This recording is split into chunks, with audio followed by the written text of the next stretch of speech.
Hey everyone, if you want users to submit information, create records, update data, or interact with your applications, forms are one of the most important components you can build in Appsmith.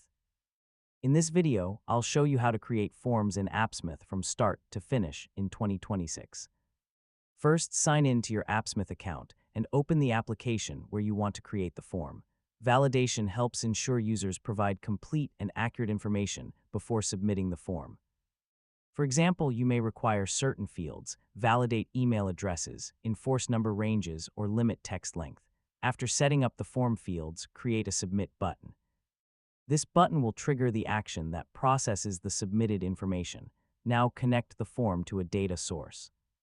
Depending on your application, the form may insert data into a database, send information to an API, update existing records, or trigger an automated workflow. Create the necessary query or API action and test it independently before connecting it to the form.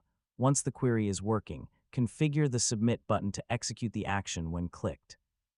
Map the form field values to the appropriate query parameters or request body fields, and that's how to create forms in Appsmith in 2026.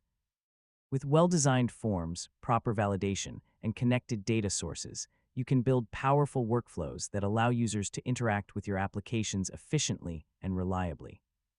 Thanks for watching, and I'll see you in the next tutorial.